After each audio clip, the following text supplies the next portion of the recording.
Welcome back to Earth Station Trek, a show where we trek from the early days on NBC to the future on Paramount Plus and everywhere in between. I'm Charles Kelso, and it's my privilege to introduce the Earth Station Trek crew. Keith Johnson. I cannot fix it, Captain. I'm having technical difficulties. And that's real Alan, life. Alan Seiler. Two Cardassian vodkas. I forgot to bring my notes with me. Two Cardassian vodkas and a dagger on the mind on the rocks. Oh, wait. It's already 8 p.m. Ugh, better make it 3 shots. And Veronica Dashel. Hi. I want to try a dagger of the mind on the rocks. Right? I want know the what that recipe. I think we need to, next time we have a booze up as a live show, we need to invent our own version of it. Absolutely. All right. Well, welcome back, everybody. Let's kick it off with some Star Trek news, Alan. Okay. Well, there is a news story that you posted like an hour, whatever ago that I have not seen yet. So let's start with that one. Kick that off. Yeah, they've announced some of the details of the collab between Star Trek and Kid Cudi. The collab kicks off October the 12th at New York Comic-Con with a new single, a Fortnite gaming experience, and a capsule streetwear collection. And they've posted some preview photos of, looks like Kid Cudi in various Star Trek Mirror Mayhem, like game footage kind of thing, as well as an image of, it looks kind of like a Letterman jacket, but purple and blue with some Star Trek-y stuff on it. It's as part of the collab, as the kids say. I feel silly saying collab. I don't know. What's a collab? Yeah, it's a collaboration. But that's what they're calling a collaboration, is a collab. It's been called collab forever. That's been for a long time. Yeah, I've never heard it called a collab. That sounds like a laboratory. I don't feel bad because Veronica's way younger than me and she hadn't heard of it, so I don't feel bad. I don't. But to be fair, I also don't pay attention to any of that stuff. Yeah, hey man, we've got to be courting youth culture, or our show's going to just die off the vine. And it looks like his single. It has the title of the single. Let me get back to it real quick. Well, the whole project is called Boldly Be. Live long and rage. Yeah, no, that's the mantra. That's the mantra. I love Heaven's Galaxy is what it's called. It's a never heard song from his new album Insano, and that's coming out in just a few weeks. So, wow. Yeah, Star Trek has done this kind of thing before. Rihanna had a Star Trek Beyond single. Back in the day, Sean Cassidy had A Star Beyond Time. Oh my God, I had not remembered that. Right, Mr. I Think I Love You, that guy. No, that's David Cassidy. Oh, there you go. That's his brother. But which one was which now? Now I'm lost. Yeah, Sean Cassidy had A Star Beyond Time, which basically it was Aaliyah's theme from the motion picture with lyrics. Okay. They've been trying to make Star Trek cool for a while. It hasn't worked yet, but they're why not try again? Maybe Kid Cudi's got the secret ingredients. Right on. Yeah. They keep trying to make Star Trek happen. That's right. Yeah, what do you have as far as news, Alan? Leonard Nimoy had the Ballad of Bilbo Baggins. Nothing. There you go. There you go. Oh, hang on. Patrick Anderson informs us that Sean Cassidy was one of the Hardy Boys. Okay. He certainly was. I don't remember what the other boy was called, but it was Sean Cassidy and somebody. I don't even know. And then Patrick Stewart has a bio that's coming out. And if you haven't seen an article posted somewhere on the internet that quotes from the book and basically tells the whole story of one of the chapters from the book, and every news service has picked up a different something from this book and ran with it. It's like really lit, media on fire. So, look for that. It's coming out. I don't even know when. Sometime it's out now. It came out on Audible. Oh, did it? Oh, okay. Yeah. So I think the book is out there now. So it came out on the 4th on Tuesday with Patrick Stewart as the narrator. Yeah. Yeah. Okay. So it's got a couple of guest voices in it. Okay. And he did a big release party, like a big interview thing with Whoopi Goldberg. Awesome. Yay! Right. So that's pretty cool. So if you're waiting for Santa to bring you something Trekkie for Christmas, this might be the thing. There you go. Unless Put you it on your list. Right. Right. And then our last thing, and I might have to, I might rant about this for a second, so bear with me. Mike McMahon calls on fans to help keep Star Trek Lower Decks from facing the same fate as Prodigy. Uh-oh. Yeah. Yeah, so he has this quote, and he says, "We're in weird times. Everything is changing. I think everything's going to continue to change. I would say nothing is safe. I don't have any bad news for anybody, but also I think you shouldn't assume that this stuff is going to stick around unless you vocally cheer it on and watch it early. I do not know if we're going to have another season after the season we're working on right now, which is season 5. Lower Decks could very well be a 5-season show. Well, buddy, I've got news for you. Just because you're working on season 5 doesn't mean you're going to have a season 5. Season 2 was in the can. In the can. It was in the latter part of post-production. Everything was done, and they threw it in the bin. So don't you think that your season 5 is safe, Buster? Right. So, okay. So here's my rant.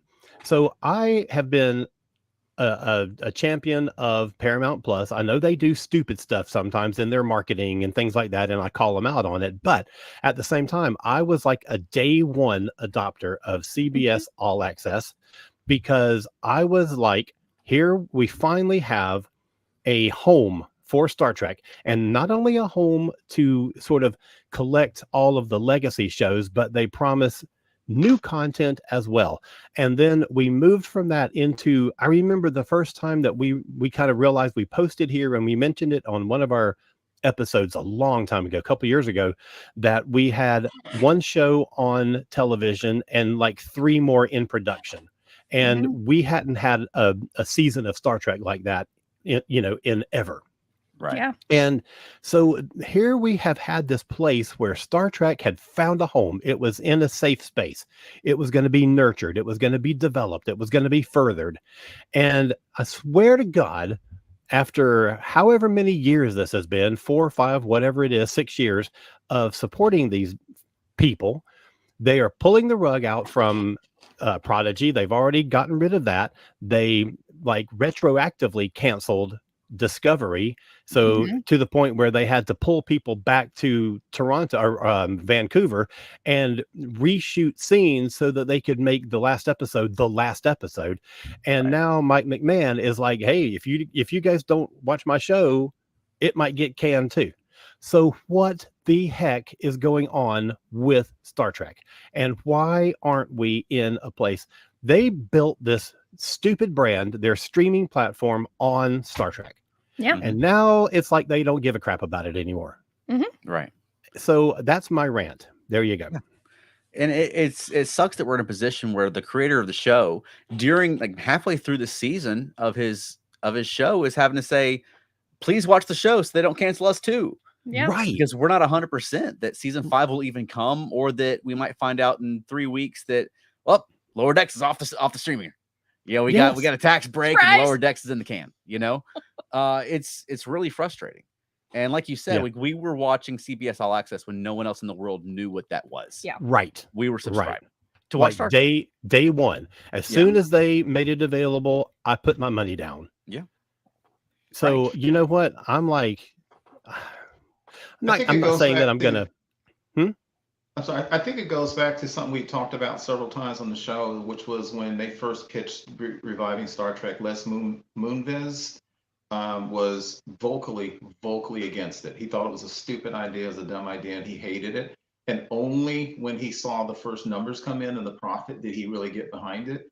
And people always will tell you cynically and sometimes sarcastically, it's a business. That's why they call it show business. I think what we're seeing in this modern era of Trek more and on so much, and streaming, frankly, the streaming model, is we're seeing so much more of a focus on cynical business and numbers more than even a loyalty to the brand. And I think that's what we're getting here. And I think, unfortunately, I think it's going to bite us because, as you say now, they'll get enough in the can. And remember, back in the day, enough in the can used to be 100 episodes for a broadcast television series. And now enough in the can, maybe 1 or 2 seasons on streaming, and then they're done. And as you said, Charles, it's a new world, because I have never heard of the idea of canceling something, and not only canceling it, but literally almost pulling it from existence as a way to save money. I know we know it's popular. The whole show, The Producers, was about that. But it's just it's just a new world of Star Trek, and it's very scary. Yeah, and I don't want to belabor the point, but I will say that if you think I was mad when they canceled Prodigy, do it to Lower Decks. Yeah. And you will see a whole different level. Yep. Oh, that's the truth. That is truth. You know, because at least that happened after we'd only seen one season.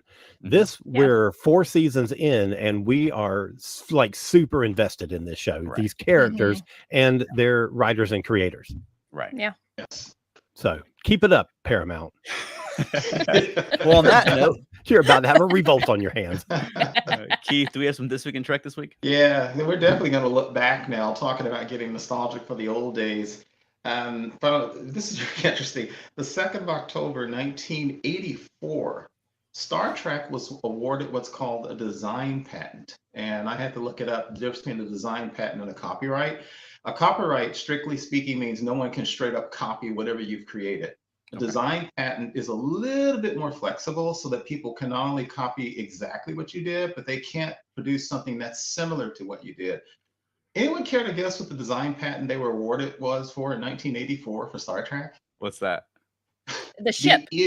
No. That would be the obvious thing. What is it? Yes. They won a design patent for the eels on SETI Alpha 5. Yes. I had to look it up. Yes, those eels were considered unique enough that Star Trek was awarded a design patent for that. And design patents like that last for something like 15 years. So for 15 years, nobody could make anything that kind of sort of looked like that unless they paid Star Trek for those earwigs. Wow. Yeah, that's just wow. Yeah, I guess you never know the stuff that you get money for. Yeah, for sure. Yeah, another thing, well, this isn't obvious, but you got to talk about. We were just talking about looking backwards. On the 4th of October in 1988, for the first time, widely, The Cage aired on television. Right. This, of course, was the original script, the original pilot for the series. And anybody listening to the show, of course, knows the legend that Star Trek was unusual. It had 2 pilots. And what I found really interesting, again, anybody who's read The Making of Star Trek and so forth knows this stuff, but one of the things I thought was very interesting is Herb Solow and Gene Roddenberry pitched the idea to the executives at NBC.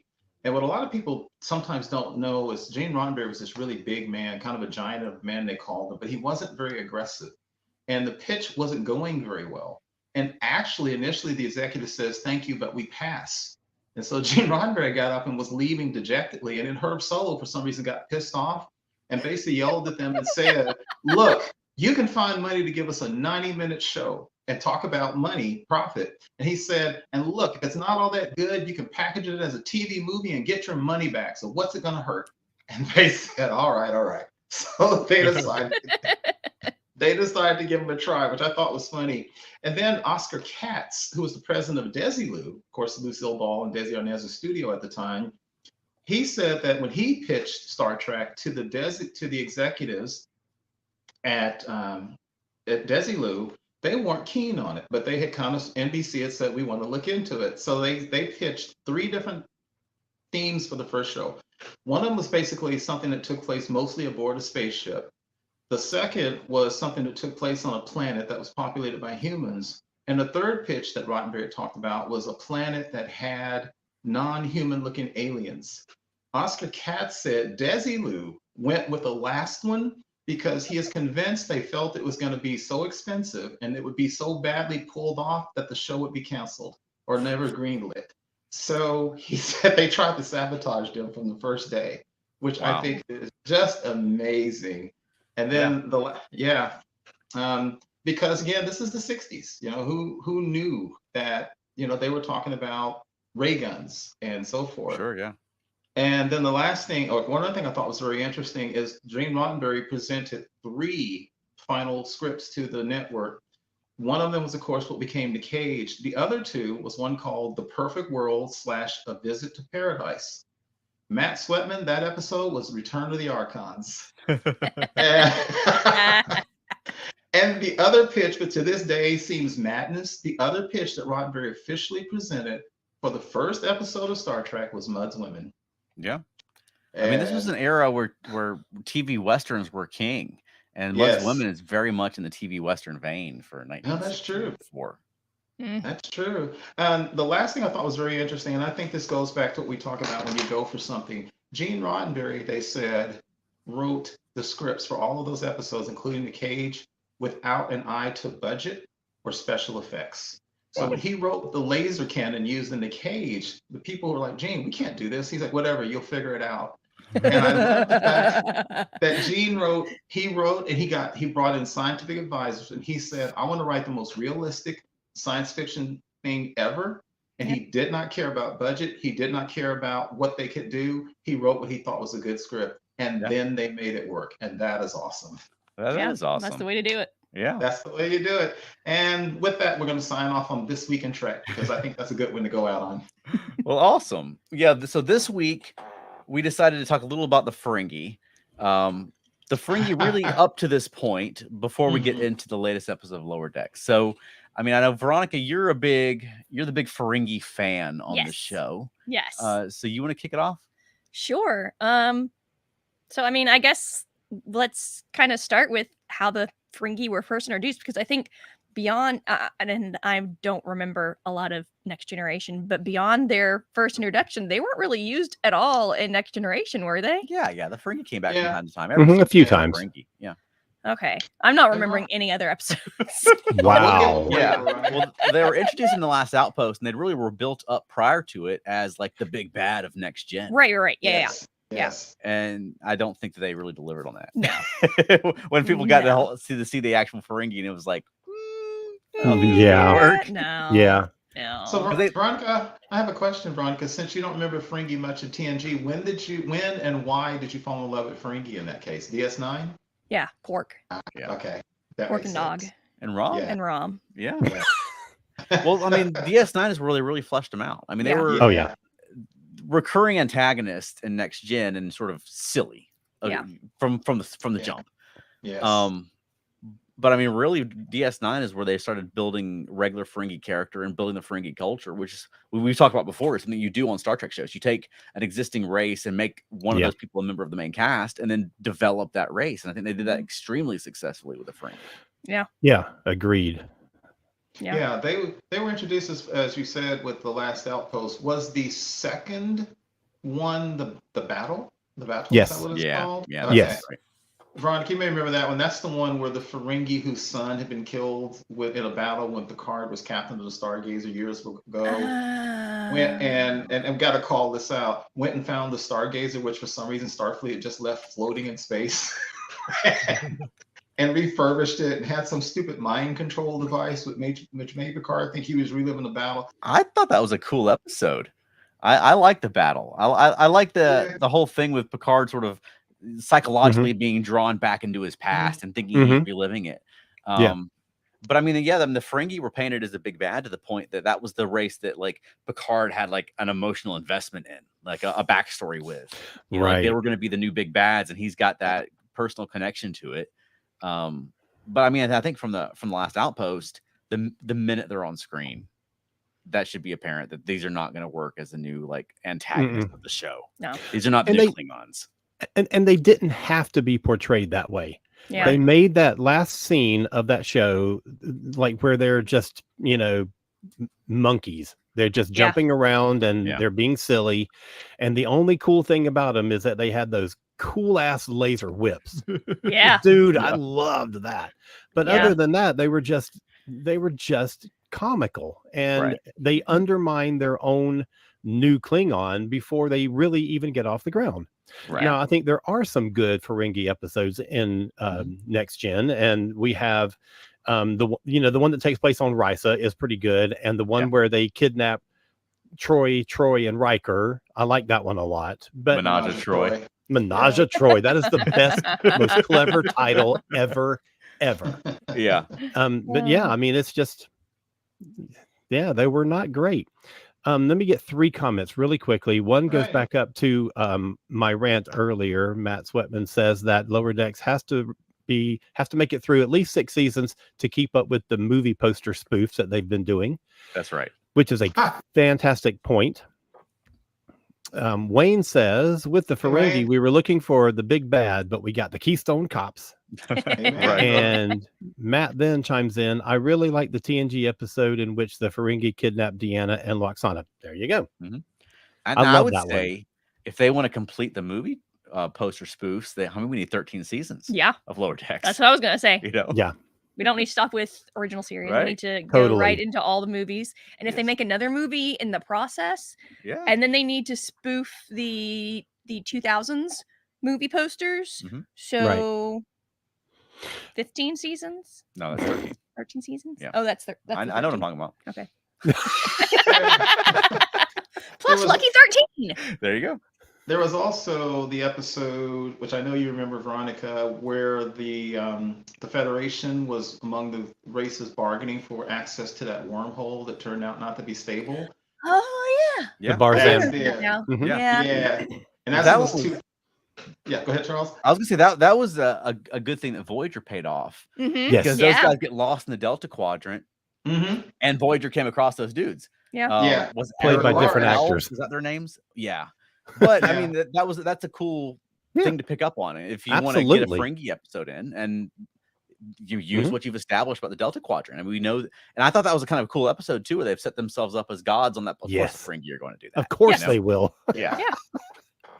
Yeah, Oh, I, yeah, that I- was- I think at TNG, because they didn't flesh them out well, some of my favorite episodes was the Ferengi, where they were more background. Like, I like that episode. I enjoyed the episode, which is completely goofy episode, but Rascals is the one where Yeah. the Ferengi took over the ship, Mhm. and Picard and Guinan and Ro. Laren and Keiko O'Brien all became kids. So I know you probably Yeah. remember that one, Veronica. Oh, I remember that one. Yeah, I didn't realize Yeah. that Ferengi were in that at all. Yeah. That was them. And the Ferengi were the ones responsible for Kamala in the episode The Perfect Mate, coming Oh. out of her stasis field. Remember the episode where Yeah. the woman was she was an empath who bonded with someone and she would bond for life?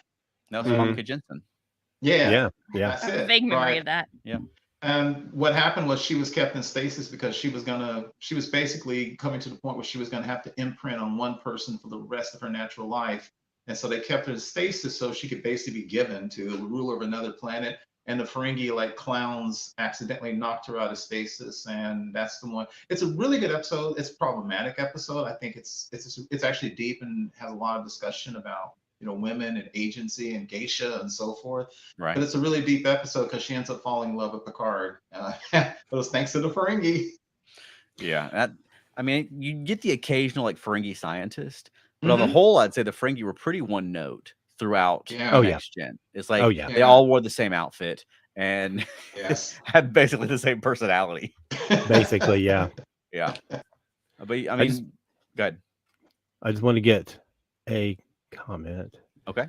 Elaine says, my only experience with the Ferengi is on Prodigy, Lower Decks, and going to Quarks at the Star Trek experience in Vegas. That's going to come up in Ooh, our discussion a little bit later. So Yeah, thank you yeah. for bringing that up. Yes. And Matt says, I want 13 seasons too, but after the original cast movies, the posters become pretty generic. I want to interject super quick that the episode Rascals, the basic story was written by Diana Drew Botsford, who was a guest at my convention 3 times when it was Oh. called Timegate, Okay. because she Nice. wrote a lot of Stargate stuff too. Right. But she had Awesome. written didn't know the that. story that episode was written from. Anyway, Okay. that's all. And she's a Awesome. fabulous lady. I love her so much. Anyway, And then and I think the Ferengi, I mean, of course, they take over the Enterprise, flagship of the Federation and Rascals, which is course. silly. But it's an episode Yes. where they've been turned into kids, and the kids version of the characters are gonna like save the ship. So I think the Right. Ferengi work perfectly well as the antagonist for that. right. You know, like Right. if you're gonna have 14-year-old Picard screaming for his daddy and then saving the Enterprise, the Ferengi are a perfect antagonist for that episode. Right. It's just like having the Pakleds be the big bad in the first couple of seasons of Lower Decks. It just Right. fits the tone perfectly. Exactly. Yeah, but I mean, once we get into Deep Space Nine, they started giving us a lot more flavors of Ferengi and deeper Mhm. into Ferengi culture. Yeah. Yeah.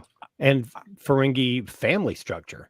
Yeah, Mhm. which is Yeah, great absolutely. because that's something we don't get a lot of in, a lot of the races that we see in Star Trek. So I Yeah. like the way that they, to the point where they had in one of our absolute favorite episodes from season 4, which I'm blanking on, Little Green Men. Little Green Men. Oh, They yes. basically had the whole episode carried by this alien family. Right. And that's definitely something that you don't see in Star Trek. And the fact that these characters, not only main cast, but 2 guest characters, are so well developed and established and fleshed out that they can carry a whole episode like that is Mhm. just says an awful lot about the strengths of DS9. Well, I mean, they got to the point that Nog could carry an episode, Yeah. Right. which Yeah. I mean, you would never guess. Like starting off on Deep Space Nine, that sorry, I'm having a little bit of audio problem. Starting off on Deep Space Nine, that like Quark's like nephew is going to be able to carry a dramatic Yeah. episode of the show, not even a comedy episode, like a real drama episode of the show in Right. just a few years, and I think that's phenomenal. I do too. And carry and carry an episode that takes place mostly in a 1960s nightclub Yeah. Right. run by a hologram. I mean, only Right. DS9 could pull that off and make it poignant. Yeah. But Right. I think the thing that DS9 did really well with them is they, in a sense, they sort of doubled down on the stuff that TNG established by having Quark and Rom and having the bar and having Quark's attitude toward his employees and toward making money and all that kind of stuff. But then they introduce later on in the series, they introduce social change Hmm. in the Ferengi culture. And I think that is Right. such a great thing. And it's so important to have seen it happen and Right. to see that like paradigm shift in the Ferengi culture. I think that was so smart of them to have done that. That's true. And apologies, Elaine, if we're spoiling stuff from you if you haven't Oh, seen the true. Ferengi in DS9. But I agree with you, Alan, because I think of the episode that was actually good. I think it was called Bar Association. I'm not sure if that's the right one. But basically, it was an episode where Quark's employees went on strike, which is very Yeah. relevant for us Yeah. nowadays. Yeah, And in exactly. Ferengi culture, there's like nothing worse than let your people go on strike. I mean, Right. Right. you're like the lowest of the low. You've lost everything. You've lost all control. You've lost any respect if you let people go on strike on Ferenginar. Mhm. Amazing. But then Yeah. you have a character like Moogie, who Mhm. is basically a suffragette, who Yeah. is the instigator of social change. She's the one who brings about women's rights, and I mean, it's just so well done. Mhm. And that's one of those things, when you think about DS9 and the big story arcs, you think about the Dominion War, and you think about all that stuff, and you think about the infiltration of the changelings and all that stuff. You don't really think about the Ferengi as a major plot line, but when you really look at it, they did so much stuff with the Ferengi that's really, really smart.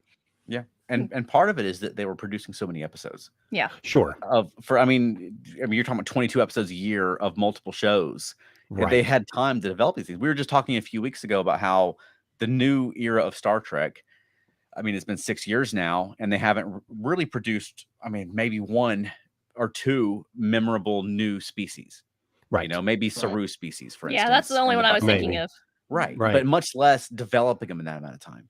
Exactly. Because and part of that is because you get so fewer episodes each season that you don't have as much time to throw things at the wall and see what sticks and then build upon it. Yeah. That's right.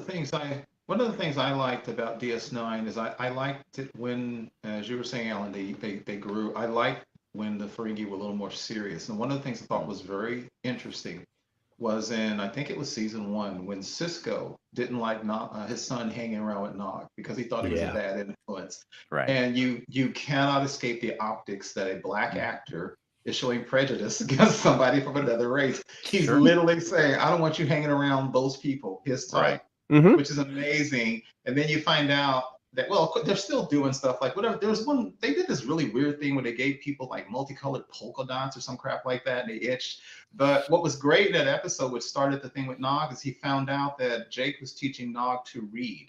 Yeah. And I'll never forget that episode where Cisco chases you, follows him to the cargo bay. He's getting ready to go off on Jake, and he sees that Jake is teaching Nog to read. And I love that episode because then he just kisses Jake, and Jake's like, Dad. And then from then on, and then there's another episode that goes when they were having the wars, and there was one episode, I forget the name. It's the one where they now the Dominion Wars going on, and it's the one episode where Quark just goes off on Cisco and basically tells him he's always been prejudiced against Ferengi. Yeah. And he even one point he goes, "Yeah, you think you're superior to us? At least we never had slavery." And it's just a really good episode. But I want to go back to that first one that you were talking about. They have the flip side of that too, because Quark and Rom actually at the beginning didn't want Nog hanging out with Jake because Jake was a bad influence on Nog because he is teaching him things that aren't part of Ferengi society. It is not part of what the belief system that they hold. And so you get it from both sides. And I think that's what's so interesting about that whole dynamic. Yeah, absolutely. Yeah. I also really enjoyed, and I think it was in season 1, it might have been season 2, when the female Ferengi was pretending to be a male in Quark's bar, and she had all these great ideas, and Quark was like, "Oh, this is great! Oh, this is awesome!" And then he finds out she's a female. Yeah. Right. And he still wants to help her, and it was sweet. It was so sweet. That's sweet Ferengi. Quark is always so sweet to the ladies. No.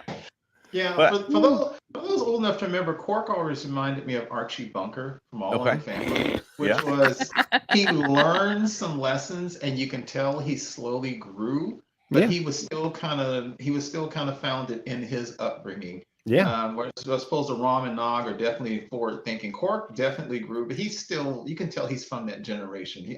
He'll never be truly comfortable with women having authority and et cetera, et cetera. Or wearing clothes. Or wearing clothes. Precisely. Yeah. Well, Rom's interesting because he started off as generic Ferengi. Yeah. Yes. Before they found the Rom character. But then once they found Rom, I mean, even then he had a lot of growth over the course of the series. Oh, Absolutely. Yes, absolutely. I feel like he became one of the key characters, especially in those last 2 seasons. Yeah. He sort of became the heart of that show. And Yeah. I mean, and that's, I've said this before. So, this is old news, but the thing that is the best that makes DS9 the best Trek show is that it took its supporting cast and made them just as important and just as developed and just as fleshed out as their main cast. There was no throwaway character on that show. Yeah. Absolutely. Yeah, and I think Charles makes a very good point because people probably tend to forget that the Rom of the first few episodes, his voice was even different. His mannerisms were different. Oh, yeah. He was mean. He didn't want Jake to go to school. He tried to kill Quark. I mean, he was a completely different Rom. So the later one is like, brother, is a completely different Rom for that first few episodes. Right. And when you get to the point in 4 seasons later where he's standing up to his older brother and saying, my son is going to go to Starfleet and I am proud of him and I do want him to do these things. That is such a huge shift for that character. It really is. Yeah. And Nog's attitude that, I mean, Rom could have been, under different circumstances, the chief engineer of a starship. Yeah. He's a genius. Yeah. But because of his situation, he's not. Yeah. He ends up working at his brother's bar and fixing replicators. Yeah. And I think Rom was amazing during that opening 5 episodes of season 6 that we always talk about. Yeah. Oh my gosh. He the was so occupation great. arc. Yeah. He was fantastic in that. Oh man. So good. Yeah. That's a good one. And Charles, you mentioned the whole thing with Nog. I remember when Nog gives Cisco the reason why he wanted to join Starfleet. And Cisco's like, a Ferengi in Starfleet. I don't get it. And Nog basically says, kind of, sort of, he's kind of embarrassed of his dad, or he's sad about his dad's unfulfilled life. And he basically says, I don't want to be like my dad. I don't want to look up one day and realize I didn't fulfill whatever potential I had. Yeah. And I think that's such a powerful thing. Then, of course, now his dad's Grand Nagus, although we're going to have to talk about his portrayal. In this. Right. And that's when they ended his arc in the Dogs of War with him becoming Grand Nagus. And that's a good point to end off on. But before we segue into Lower Decks, just real quick, what did everybody think when Rom became Grand Nagus? Did you like it? Did you not like it? Loved it. I liked it. Yeah. Loved it. Yeah, I did not like it. And I haven't liked it for 24 years. Why? I thought it was because I don't like it for the main character of a main character on the show. to become the leader of. I don't need like Gareth becoming leader of the Cardassians, or and then like Martok became leader of the Klingons, and Rom's going to be leader of the. It just seems silly to me, and I have for 24 years I felt like Rom would get swindled out of the Ferengi Alliance in like a week, Then But you and I got to differ on the portrayal today, man. I think. Well, I'm going to differ with myself in a few minutes, but so let's take a quick break to promote a fellow ESO Network show. If you're listening on the audio podcast, I love it. But when we come back, we'll be talking about the latest episode of Star Trek Lower Decks, Parth Ferengi's Heart Place. So stay right there. And if you're watching with us live, we're just going to continue on. So, Veron, can you want to give us a spoiler warning coming back in? Spoilers. Spoilers. Spoilers. I'm intrigued by the number of alert sirens you can do. Right. It's different every time. Most of them on the spot, too. That's right. Yeah, there's no preparation, I promise. No. So, yeah, tonight we're talking about Star Trek Lower Decks, Season 4, Episode 6, Parth Ferengi's Heart Place. Now, first off, has anybody seen Garth Marenghi's Dark Place? No. I have not. It's a cult BBC comedy from like 2003, 2004. Oh, no, I have not. And that's what the title is based on. Yeah. Yeah, it's available on streaming now. It actually just became available like in the last 6 months or so. But anyways, let's move on, because So, Matt, we have an answer to your question. I did. Chuck did. Surprise. Yes. Chuck knew about a obscure recognized BBC show. Yeah. I recognize it, but I've not ever seen the show, so I don't Yeah, have any. it's a cult. It has a cult following amongst people who like comedies. But yeah, I mean, like getting back to Rom real quick. Like, I have not liked the idea of Rom becoming Grand Nagus for 24 years, and Wow. I changed my mind today. That's so fantastic. Isn't that amazing for the comedic cartoon? Right. And part of that is because they really sold it. Yeah. And Yes. I mean, I think of all Lower Decks has done several of these before where they bring back a legacy character. Mhm. And I think Rom and Lita is the most satisfying that I've been by a returning legacy character. I was like so Riker- excited to see them. Yeah, like Riker was fun, and it was nice to see him as captain, but he was goofy Riker, making Right. jokes, and he wasn't really Riker from the show. Yeah. Right. And I felt like Tom Paris was just wasted. I enjoyed Yeah. Quark and Kira. I thought that was really good. But this one, it really we peek back in at Rom and Lita 24 years later. And I mean, for the first time I can see Rom as Grand Nagus, and it works. Yeah. Because Rom and Lita are just this great like power couple, like swindling people. And I had a moment where when he was goofing with the baseball and was like, "Oh, I like baseball," and she was like, "My husband's kind of dumb," and I was like, "Oh no, they don't get Rom." But I should have had more faith in Lower Deck, Right. Because within like a minute, they flipped it, and I was like, "Oh, I love this." And I'm going to pick up on that point and say that I should also have more faith in this show, because every time I think that they have a situation that's too silly, and I'm not talking about this one even, it's a different thing in this episode. They have something that's too silly, they've gone too far with it, and it's just like, okay, now you're just, being funny just to be funny. They always land it with a really good character moment that makes everything tie together. And they did it again a couple of times tonight. Well, give us an example. Well, the whole thing with I don't remember. Okay. Mariner, Tendane Rutherford. Those are your options. Well, it was one of those things, and because I was thinking about this during the show, and I know it had something to do with Tendi and Rutherford, and the scene when they're in Quark's bar. Yeah. But now I don't. Anyway, never mind. Let's move on. Okay. And there's Keith gone again. Well, I loved that. I mean, they really seem to be delving into Mariner this season about why she is the way she is. And I thought it was really smart. They're on Ferenginar, and they bring back her Ferengi friend from like episode 2. Yeah. And they're really delving in though, into why Mariner is the way she is. Yeah. And she's still everything is going really well for her, and she's still trying to self-sabotage. Yeah. And he's like, "Why are you like this?" And she's like, "I don't know." And we don't have that answer yet, but I feel like they're working towards moving having that that answer this season, I think. I really liked that they ended the episode with not coming to that conclusion. Right. Yeah. They just kind of leave you hanging like it's an ongoing process for her. And I think that's just good stuff. Yes, good writing. Absolutely. Yeah. Keith, what did you think tonight? I thought it was good. It wasn't one of my faves. Okay. I didn't dislike it. But as you said, at first when I saw Rom's treatment, I was really upset because I thought they were making him literally just a 100% clown, and that's Right. not the Rom I remembered. Yeah. And then at the end, when he did that thing, you thought, "Oh, Rom is playing a role. He's playing Right. because it just didn't make any sense." And as you said, Alan, I should have had more faith because there's no way the people who basically kept the flame of Star Trek as well as Lord Dex had would completely miss the mark on Rom as much as Yeah. I thought they were missing the mark on Rom. Yeah. But, I but had this. Go ahead. you don't even have to get all the way to the end of the episode though, because there's that moment where he and Lita are like Mhm. we got them. It's in that And you same know scene. that they're playing them. Because he's like doop doop doop, and they're like, okay, we'll reopen the thing, and they're like, great, let's talk about paragraph 3, subsection 4, and, and you're like, oh, Yeah. And tying in with that, the thing that I loved a whole lot in this episode was, we talked about how much their growth there has been in Mariner from the very beginning up through now. But I think that there has been, and we talked about this once before too, there has been that with the captain also, Mhm. because at the Yeah. beginning, I think that she was sort of like the second rate captain. She was, Yeah. because of the ship that she's on. right, But we have seen her, and particularly this season, be incredibly competent Mhm. and be the one who solves situations and is on top of stuff. And we got that again this week, where Yeah. she Yeah. tries to tell her superior officer, dude, you're doing this the wrong way. They are setting you up. They're doing it for a reason. And then she comes in at the end and she's like, boom, I got you.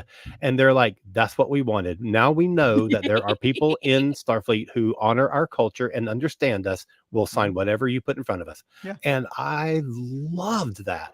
Yeah, and they're like, we want to join Starfleet or join the Federation, but the Ferengi Negas can't sign with a bunch of suckers and rubes. Yeah. So they're Yeah. testing to make sure. Yes. But I mean, that's the same thing I was talking about last week. That I love when Freeman is presented as competent, because Right. even though Agreed. she's on the comedy show and she's captain of a lower tier ship, she's a captain in Starfleet. She should be Right. competent. So that's something I talked about on the show before over the years. Is I hate when they portray her as being incompetent. I loved her in this episode. Like, she was on Yeah. top of things. She was killing it. Yeah. And I loved that they brought back the Admiral. He's also from season 1. This episode brought back 2 like characters who appeared in season 1. And I thought that was pretty fitting.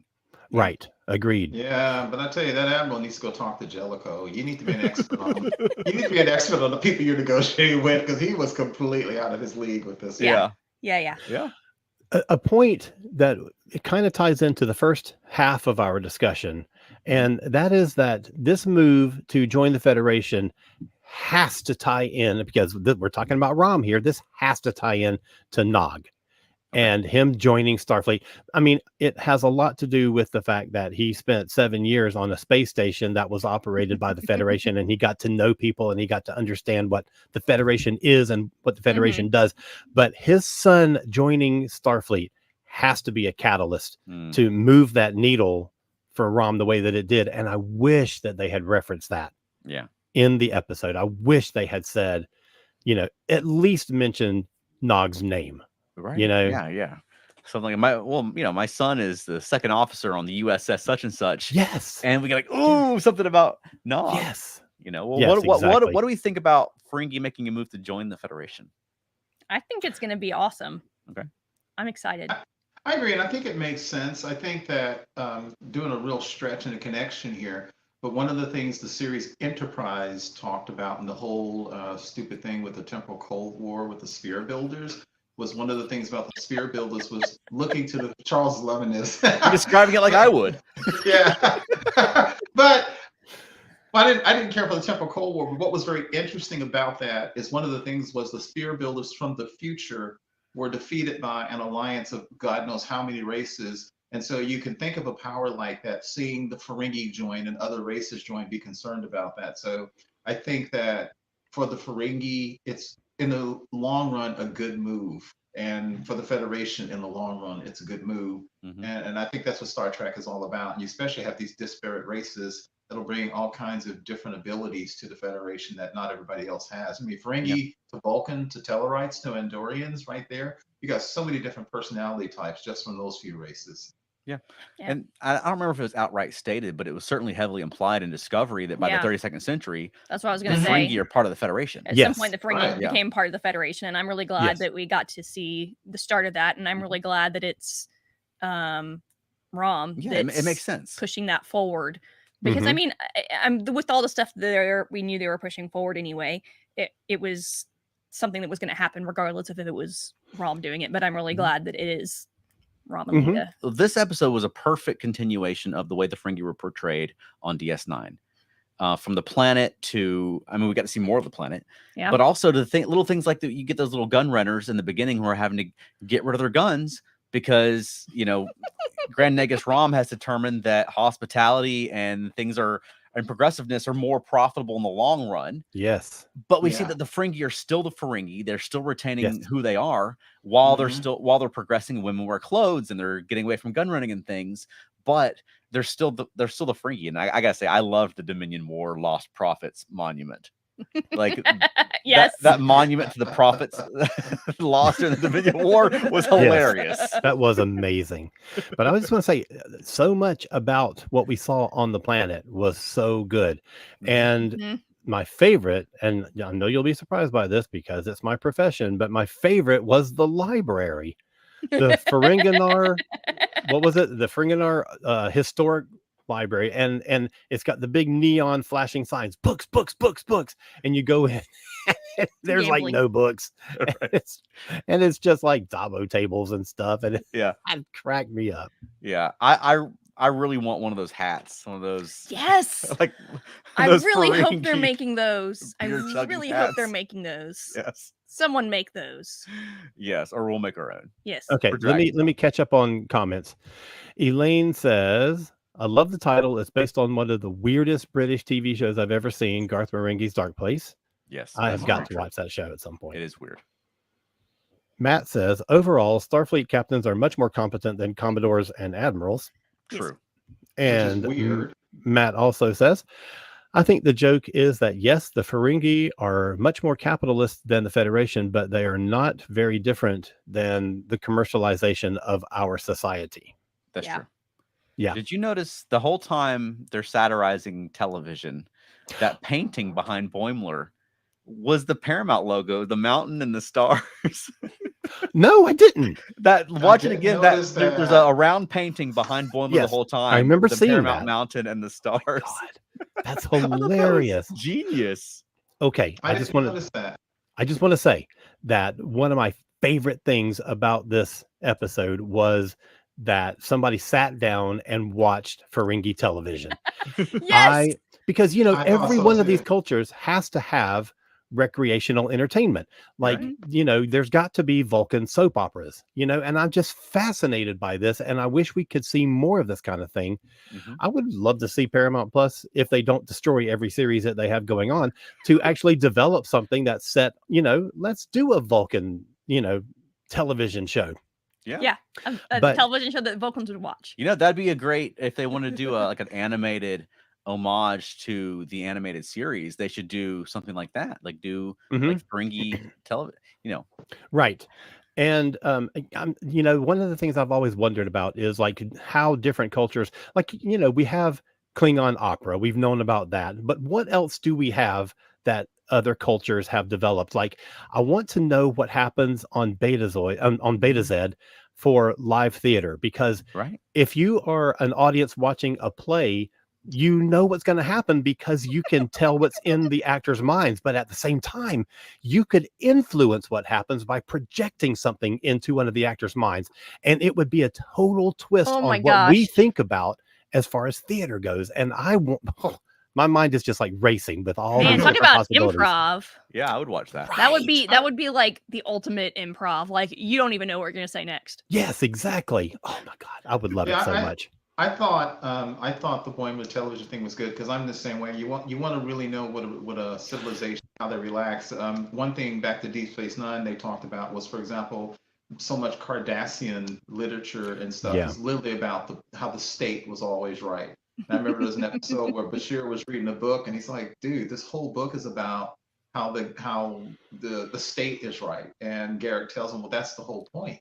Yeah. And so I love that, and I love in this That's one of episode. the distinguished Cardassian literary genres. Yeah, Mhm. yeah, absolutely. And I loved it when Boimler was sitting there, and then he goes, "I love how they put the cola, the Yeah. slug cola, in the actual murder Yes. episode." It was just really good. Product placement. Yeah, and That if whole any thing. culture was gonna That have, whole thing was, huh? I was gonna say, if any culture was gonna have commercials and television like ours, it would be the Ferengi. Of Yes. course. Yes, yeah. But that whole thing was so Futurama to me, and that's one of the things that I loved about it. Yeah. You know, Yeah. other than it's something that we don't normally see on Star Trek, which I Sure. just thought was fantastic. Elaine loved that it was Boimler that got to do that, Yes. and she also says Vogon poetry. Sorry, wrong world, but wrong franchise also. Oh, there was another point I was going to make about that, but it's neither here. Well, nor now I didn't love the Tendi Rutherford story. I didn't love it. that's what I was about to talk about. there. Okay. Because Yeah. I was wondering, because I've seen different interpretations of Tindy and Rutherford. So where do Mhm. you think? What do you how do you see their relationship, and where do you think it's going to go on the show? To anybody? I think that them falling in love is natural. It makes sense. I personally didn't like the over the top stuff in that Ferengi place today. That to me, the jokes were a little bit too on the other side of this is what the Ferengi are like. So it was a little too cliched for me. But I think that them falling for each other is natural given how their relationship has progressed. So, in response to the overness of all of that, I think that Mhm. was largely influenced by the hospitality thing that Ram is pushing, where they're trying to do all this hospitality stuff, but they're still the Ferengi. So they have to Mhm. do something It's got to be crazy. extra. It's got to be extra.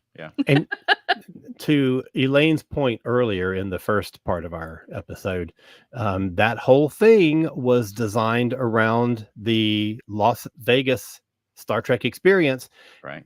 with the same Quarks logo and everything. Yeah. And I just thought that was so smart. Yeah. Federation And I've seen experience. some people say that, that they still see Tindy and Rutherford as progressing towards romantic, but Mhm. like I saw a comment today that was like, well, no wonder they can't figure out their relationship because neither of them know what a relationship is. This is apparently they're trying to have a relationship. But the way I interpreted it, and this isn't a prediction or anything, just the way I've been viewing them is that they're just very close friends. They love each other, but they have no interest in consummating that or taking it further than that. That they just love to be around each other, and I thought it was kind of a clever subversion of the will they won't they, Yes. which they kind of parodied in this episode with that Ferengi TV show where all the coworkers are secretly in love with each other. Like, how nice would it be if they just don't? That they just love being friends, and that's enough for them. Which maybe they'll go that way, maybe they won't. But that's how I've been viewing them. I mean, Yeah. I hope don't think that they. I hope that need is to- what they do with them. Yeah, I don't think they need to kiss and No. consummate their relationship by the end. I think that they can just love each other and be best friends. And Yeah, I'm I think they're a fine little either way. uncomfortable with the oh, hey, you're kind of attractive stuff, because they Right. don't really see each other that way, which is I think is Rutherford at least sees Tindy as attractive. yeah. I mean, Mhm. they do see each other as attractive, but it's not the thing. Yeah, I It's think just they kinda would there. rather solve math problems together and go work in the turbo lift, Yes. or in the Jeffries tube, All of that final scene in the Jeffries tube was a little interesting looking. Those body I positions. love that. They're like, this is better. Right. Yeah. I love that they're just a pair of weirdos. Yeah. I'd be fine if they never will they won't they them. They just Yeah. stay best friends that love solving math together and things. Yes. Same here. I'm fine either way. What I don't want them to do is keep playing with it. At some point in time, that will they won't they gets old. Oh, I as they hate that. do- Yeah, if they just become friends, I'm fine. If they actually develop a relationship, I'm fine because I think both will work. I definitely don't want Ross and Rachel in space, though. No. No. Lane says, I thought it was smart on Tindy's part to invent the divorce to get out of getting in trouble with Parth. Yes. Absolutely. Absolutely, because they're about to be arrested. It did annoy me that they described the TOS uniforms as being velour. Which Yeah. they're made of out in the show, because on the animated series they established that those uniforms are made out of this algae material. Like they're Yes. futuristic uniforms. They're made out of velour in the real world. But I would hate to think that in 23rd century they had flammable velour uniforms. that was a joke that I didn't really care for. Yeah. Yeah, I agree. Yeah, but on the whole, I mean, I think I love this episode. This may be my favorite episode of the season so far, which I loved last week. So I mean, this is saying something, Interesting. but it's I mean, saying something that they could take something that I've not liked about Star Trek, in this case, Rom becoming Grand Negus, since I was a junior in high school, and Wow. this comedy show can Dude. change my mind about it. That's Because fantastic. 24 years later, I'm like, oh, that does work. I mean, I think that's, and I'm always amazed by in 22 minutes how much story they tell. And Mhm. yeah, this Yeah. I agree. This Yeah. is true. And I like the fact that of all the legacy characters they brought back, the most successful ones that they've done in both cases have been DS9 characters. Yeah, Just furthering that DS9 legacy. that's Yep. right. So they should keep doing it Yes. because I want to Yes. see more. Correct. Or Yeah. just Please and make a thank you. DS9 spinoff. Yes. Yeah, I would watch that too. I would Yeah. watch it. Now we did get a little hint in the beginning that That's this right. Ferengi guy knew something about this attack that was going to happen. Yeah. Yes. Right. He's So- like, there's lots of profit in it for me. Yeah. So and this guy was in cahoots, I guess, with mysterious baddies. What's up? Yeah. Yeah. Oh. So it's something that he has. I mean, I'm not sure how he thinks he's going to profit from that, but how did he make contact with them? Yeah. How did he know about this? Yeah. It raises a lot of questions. All right. Well, whatever the mystery is, they better wrap it up in a season. Okay. Well, does anybody have Yeah. any final thoughts about this episode? Because I have one more thing. Okay, one last comment before you Okay, go say ahead. that. Matt says there is no more consistently solid Trek series right now than Lower Decks. Yeah, it's. Agreed. I mean, every episode. Yeah, Every totally, episode is just killer. totally. All right, what's your final thought, man? Because we forgot to talk about the final episode of Very Short Treks. That's what I was going to say too. Yes, I was just and- about to say that too. So yeah. Yeah, let's And I go. thought maybe we weren't going to when we transitioned into this episode without No, I having just- done it at I- the first half, but no, I we just got to forgot do it. about it. Yeah. So I mean, this was potentially the final Very Short Treks. Please, please. Please. Keith gave me a hard time for calling it on our Facebook group the very anticipated final episode of Very Short Yeah, I Treks. laughed. Dude, I laughed so hard when you posted that. I just laughed out loud. It was great. Please, Oh, dear God. man. Right. Be over. Well, what do we Yeah. think? What do we think? I thought it was bland and literally fine, and honestly having trouble remembering what I saw already. Okay. I thought it was just okay. I think at the end of the day, the only one that was genuinely funny that elicited chuckles was the one about the multiple nested holograms from last Mhm. week. By Aaron The Walkie from other, Star Trek Prodigy. yeah, the others I found somewhere between bad, offensive, and frankly revolting. Right. And whoever ultimately is responsible for this, I just say, don't do this again. You know, like they say, Right. don't quit your day job. I just don't think they were good. I think they never really captured the true essence of Star Trek, in Right. my Yeah. opinion. In Right. my opinion. I think if you're going to do a project like this that's supposed to honor the anniversary of a legacy show, you Yeah. don't need to step out of your own canon and do a meta thing Right. like they did this week, where Right. one set of characters is like, hey, if it weren't for your set of characters, we wouldn't be doing this and blah, blah. And Yeah. Yeah. And when they it was started on great- that and started arguing, I was like, oh no, you just did this in the first episode. Why are you doing this again? Don't Yeah. do this Yeah. again. yeah. Yeah. So What'd you not a think, Charles? fan.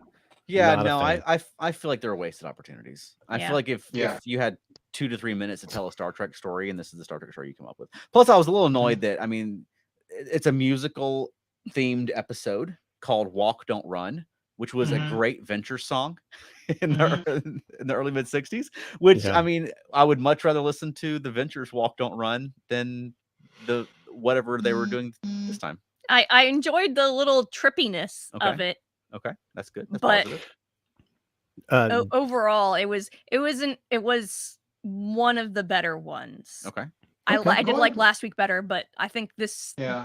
came in Mhm. second. Okay. Going back to not understanding the very canon of what they're presenting, I am no one's prude. I have no problem with sex jokes. But Mhm. the whole thing with Scotty saying, let me drop my pants and show you what I got and stuff like that, Yeah. it just doesn't That's make just sense crude in and any Yeah. context. stupid. No. Yeah, Well, Scotty was it out just of doesn't make character. sense. Yeah. Yeah, I'm not- so- I didn't look to see who was playing Scotty, but No, I didn't either. yeah, I mean he was out of character, and the whole I don't know. I mean, one thing I like Well- about Lower Decks is that they take the Star Trek universe very seriously. Yeah, Mhm. You know, like they try to be true to the can. They have fun with it. They make jokes about it. They're irreverent about it often, but they don't break Star Trek. You know what I mean? Right. Right. And I think it's a formula that really works for me, is having fun with it and being satirical about it and being funny about it, but taking the universe itself seriously. But it's just none of the very short treks have worked for me. They work for some people, and that's fine. But Yeah. for Well, me, it's been a misfire. Same here. Speaking of some people, Dan joined the show kind of late on, but he chimes in by saying, Very Short Treks has definitely been my favorite modern Trek series, and the finale was a much better musical episode than Subspace Rhapsody, in my opinion. It was brilliant. There you go. Wow. The other side of the Wow. coin. Yeah, there you Yeah. go. There you go. Something for everyone. I disagree. That's right. But Yes. I mean, Strongly. that's one good thing about having a lot of Star Trek productions going on, Mhm. is that if you don't like Picard, you could watch Strange New Worlds. If you don't like Strange New Worlds, you can watch Lower Decks. Whatever the case may be. Yeah. Right. So I hope that they're able to continue producing a variety of Star Trek programming, and it doesn't go to one Star Trek series with 10 episodes a year in the future. Yeah. Yep. Okay. Okay. All right. Well, Alan, where can people find more of you? CosmicCreative.com. KOZMIC creative.com. Okay. That's it. And how about you, Keith? You can find me on X and Facebook, primarily the ESO Network Facebook groups. And one last thing, I want to do a quick shout out to Max Grodinchek and Chase Masterson, who were back as the voices of their characters. Yes. Yay! And they were great. Yes. Yes. They were fantastic. And how about us, Veronica? FeltNerdy.com. Yep. And if you're in the Atlanta area on October 14th, come out to the Center for Puppetry Arts, the Puck and Puppet Show, because we're going to be performing main stage at the Center for Puppetry Arts for the first time. And you can come have a great time with some great puppeteers doing some really interesting, weird things. And you can vote for us, and it'll be a lot of fun. Yeah. And then check out Felt Nerdy on YouTube, because we've been doing some YouTube stuff, and we're going to be doing some more YouTube stuff. Yes. Where else can people find us? Monkeying Around, a podcast about the monkeys. That's right. And do you have a closing for us this week? Yes. Hold on. I have notes again. You're almost prepared. You're getting Yes. closer to being prepared. I'm going to pack my schedule so full that I do everything and enjoy nothing. Sounds like our Dragon Pilot. Exactly right. Yes. All right, everybody. Well, join us Thursdays at 8 p.m. Eastern. We go live, and if you don't catch us live, you can watch the replay on YouTube. Subscribe to the Earth Station Trek YouTube channel. That helps us out. But also, you can subscribe on your favorite podcast platform and listen to the audio podcast. That's right. All right. Thanks, everybody, for watching and for chiming in. We enjoyed the discussion. Take And care, we'll everybody. see you next Thursday. Bye.